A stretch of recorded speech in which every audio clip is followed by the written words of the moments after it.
Well, the new Iraqi Prime Minister Al-Zaidi said it right here. He stressed that bringing weapons, i.e. Hashd al-Shabi, popular mobilization forces, Iranian-backed militias in Iraq, under state control remains a primary objective of the Iraqi government, affirming that there will be no need for any armed factions after September 30th of this year. So that is the deadline that the Iraqi Prime Minister, Mr. Al-Zaidi, is now putting forward. September 30th, all of the resistance groups in Iraq must move under the Iraqi armed forces and disarm by September 30th. Effectively, if he continues to double down, which he has now doubled, triple, and quadrupled down on this point, will bring about civil war in Iraq if he actually tries to implement this. And by him, I mean Tom Barrack tries to implement this, okay? As you all know, Donald Trump has imposed a great deal of pressure on Iraq's Supreme Islamic National Security Council to prevent any sort of pro-Iran or Iran-adjacent sort of leader to be selected as the prime minister. Now, this resulted in a lot of back and forth, a lot of deliberation, and eventually, during the final selection of the next prime minister of Iraq, whose name is Mr. Ali Al-Zaidi, there was actually a boycott by two members of Iraq's Supreme Islamic Security Council. We had the leader of the Al-Shahada brigades, as well as Sheikh Imam Hammoudi, who both boycotted the decision to effectively select Mr. Al-Zaidi as the prime minister.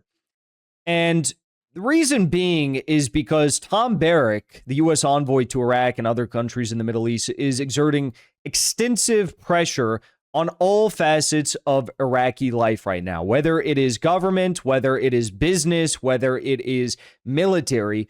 There's extensive pressure on Iraq because, well, for a number of reasons. I mean, they're kicking the Russians out of the oil fields as we speak, trying to establish U.S. monopoly for Chevron in Iraq. Already some Russian oil companies like Lukoil have been kicked out of their fields. And I mean, they've just been manhandled by Chevron. They've just taken it over and no one in Iraq is doing a thing about it.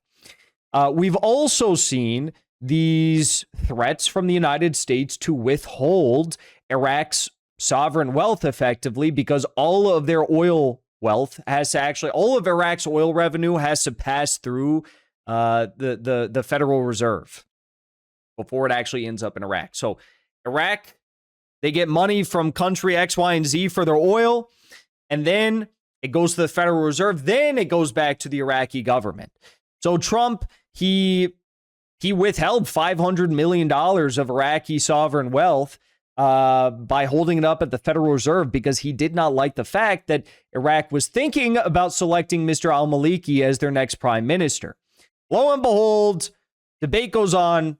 Mr. Al-Zaidi becomes the next prime minister of Iraq. First item on his agenda, at the request, I'm assuming, of Tom Barrack, is to forcibly move all of the Iraqi Popular Mobilization Forces, or Hashd al-Shabi, under the control of the Iraqi armed forces.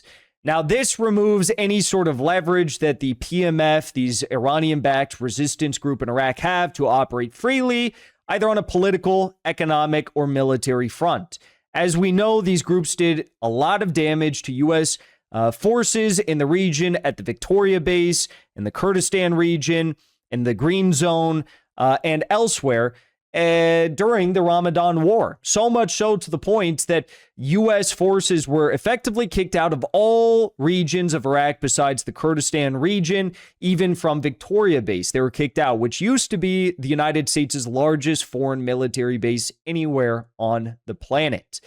They also managed to shoot a large number of those air refueling tankers out of the sky because they were flying right along the Iraqi border as they were resupplying fuel to the fighter jets that were then going on to bomb Iran during the Ramadan War. So needless to say, the U.S. wants to get rid of the Popular Mobilization Forces. I'm sure they would much rather prefer, Daesh, ISIS to be running free in Iraq yet again, and the PMF would be under the control of the Iraqi armed forces, unable to do a damn thing about it. Keep in mind, with the Jolani or al-Shahara government now in Syria, there is a very big concern over a resurgence of Daesh or ISIS in Iraq. And everyone knows that the PMF, Hashd al-Shaabi, were the main agitators responsible for unaliving and eradicating, neutralizing Daesh over about a decade of fighting in Iraq that resulted in the loss of life of many of their fighters, their resistance fighters. The U.S., on the other end, was providing, tacit support to ISIS in Iraq while Hashd al-Shaabi was fighting against them. So Trump is very worried about these men, hence why he is now putting the pressure on Mr. Al-Zaidi. Trump welcomed Iraqi Prime Minister Ali Al-Zaidi to the White House today. He said, "We love Iraq." He must have forgotten that the Iraq war led to hundreds of thousands dead in total between the sanctions, Madeleine Albright schemes, and the war. I mean, over 1 million Iraqis dead. And this is the welcome he gives. He says, "Oh, we love Iraq." They sat down in the White House today, and Trump had some choice words. He said, "We're getting rid of the bully in the Middle East. Iran bullied Iraq, bullied everyone. There was fear everywhere. There is no fear anymore." As he was saying this, by the way, Bahrain, U.S. bases in Bahrain were getting the shit blown out of them. President Trump also went on to say how much he welcomed the Prime Minister of Iraq, Ali Al-Zaidi. He's been a great fighter and he's been a great fan of America. They have tremendous oil reserves. They have tremendous wealth. Now, this is just hilarious because if you look at Iraqi oil production before the U.S. invasion versus after the U.S. invasion up until today, Iraqi oil production increased by like a fraction of a percent. It barely increased at all. The only thing that changed about Iraqi oil production before and after the U.S. invasion was that now all Iraqi oil revenues first flow through the Federal Reserve before they go back to the Iraqi government. So that's all that changed. Finance capital got just a little bit richer from these Iraqi oil revenues, but the actual output of oil did not change, despite the fact that the U.S. could go in and actually increase oil output, but they don't want to do that because that actually doesn't serve their goals. The only thing that serves their goals is to establish total domination, total monopoly of Western finance capital in these countries. All right. It's not the boon that you think it is for any of these Western oil companies. I mean, of course they benefit. Yes, of course they benefit, but like they don't benefit nearly as much as BlackRock and as Berkshire Hathaway and all these companies, right? And that's exactly what they're going to do in Venezuela, by the way. Venezuela's oil output, it's going to stick around 1 million barrels per day. It's going to stick around that. It's not going to go up to like 10 million barrels. Trump talks about, oh, they have so much oil. Yeah, they're not going to dramatically increase oil output in Venezuela. That does not serve their ends. The only thing that serves their ends, making sure that finance capital in the West gets to pick off the bone of the carcass of Venezuela after toppling Maduro, kidnapping Maduro. Okay? Trump went on to say they have a great leader, the new prime minister. He's a great leader. I think he's going to be there for a long period of time. He's young and he's handsome, which I don't like. I'm not happy about it. Very weird. He also said, I think the Middle East is coming all together. We're getting rid of the bully. Oh, I already read that one.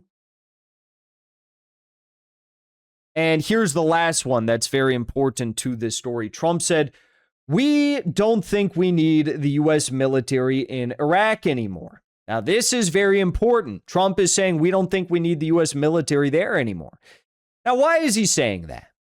Well, he's saying that for a number of reasons. First of all, we all know that U.S. Black Ops Special Forces, they will continue to operate in Iraq. Even if there's no official, joint forces presence in Iraq, even if NATO's not in Iraq, right? There still will be U.S. forces, personnel, Black Ops, Special Ops. They will still all be in Iraq. Whenever they need to be in Iraq, they'll be there. Okay. Second of all, we did learn that during the Ramadan War, Israel established a secret base in the desert of Iraq, which was only uncovered after the war came to a halt. So, okay, they're not technically having bases there, but they have the leverage somehow to set up these secret bases, secret airstrips, to operate, the landing and takeoff of flights from Iraq at these secret bases. So like the whole idea that like, oh, we don't need to be in Iraq anymore. It's like, well, technically you are, but I guess from a legal standpoint, you're legally not there, but you're technically still there. Okay. Now, the real reason why Trump is saying this is because this is the carrot and stick that Trump is offering to the Iraqi government.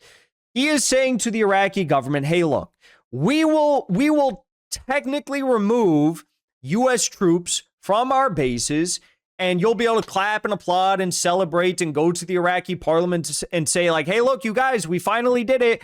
U.S. troops are gone. The joint forces are gone. But we need you to do one thing. And what is that one thing, you might wonder? Well, the new Iraqi Prime Minister Al-Zaidi said it right here. He stressed that bringing weapons, i.e. Hashd al-Shaabi, popular mobilization forces, Iranian-backed militias in Iraq, under state control remains a primary objective of the Iraqi government, affirming that there will be no need for any armed factions after September 30th of this year. So that is the deadline that the Iraqi Prime Minister, Mr. Al-Zaidi, is now putting forward. September 30th, all of the resistance groups in Iraq must move under the Iraqi armed forces and disarm by September 30th. Effectively, if he continues to double down, which he has now doubled, triple, and quadrupled down on this point, will bring about civil war in Iraq if he actually tries to implement this. And by him, I mean Tom Barrack tries to implement this, okay? That's where we're headed. And I'm not being hyperbolic, not trying to sugarcoat anything either. I mean, that is just where Iraq is headed. Because already, all of the resistance group in Iraq, with the exception of two of them, which have, gone on record to say they're okay with this in the past. In the past, there's been these deadlines saying, well, oh, we're going to force the Iraqi resistance groups to come under the armed forces by such and such date. And then the date passes and nothing's done. And there's a deadline extension and everyone forgets about it. If he actually tries to implement this, the most powerful resistance groups in Iraq have already said that they're not going to be part of this. They're not going to give up their weapons. They're not going to give up their leverage. They're not going to give up their political or economic sovereignty. They're just not going to do that. Al-Shahada Brigade said they're not going to do it. Al-Nujaba said they're not going to do it. Kataib Hezbollah said they're not going to do it. And that's all you pretty much need to know. In fact, over the past few days, July 10th being the first one, they've put out several statements. The Islamic Resistance in Iraq, a coalition of Iran-aligned Shia militias, released an official statement announcing they will not disarm and they will, in fact, strengthen and expand their capabilities to confront the escalating Zionist American threats. They state that they will either attain victory by the grace of God or be martyred on the path of God. There will be no other options, and their weapons will never be surrendered. Sounds like we're headed to civil war in Iraq, if you ask me. Also, they put out a much longer statement, which I'm not going to go through, but they talk about the need for the economic sovereignty of Iraq, the fact that, there cannot be monopolies of Western companies like Chevron, for example. They didn't explicitly mention Chevron, but that's what they mean in Iraq. And there needs to be, a diversification of countries that participate in the national economy. Normalization with the Zionist entity is a great betrayal, whether it comes under the umbrella of the Abraham Accords or any other name. And all of this is essentially to say that, hey, look, Tom Barrack, President Trump, whatever you try to make us do, we're not going to do. Okay. And I'm very worried. I'm very worried for Iraq. Now, as Mr. Al-Zaidi was in this meeting with Trump, the Islamic resistance movement in Iraq, Harakat al-Nujaba, released this video announcing in this effective advert that thousands of young men in FPV drones are ready to carry out operations against American occupation bases if need be. And they definitely saw the need during the Ramadan war, and they are more than willing and prepared to carry out more operations using these FPV drones that they had great success with. Yet again, if the time comes, whether it's civil war, whether it's a new war against Iran and its allies, we'll have to wait and see. But needless to say, the clock is ticking, and it is not a pretty picture for the future of Iraq if they try to do something like this. Before you leave, I want to say thank you for the support, because after 2 years of being banned, we are finally back home on YouTube. So be sure to subscribe to our channel and also join as a member on our channel using the link at the top of the description. I rely on the generous support of viewers like yourself to get the truth out to as many people as possible. You can also support the show on Locals or Give Sin Go. The mainstream media and the powers that be are never going to stop attacking us for bringing the truth to as many people as we do. Thank you so much for your support.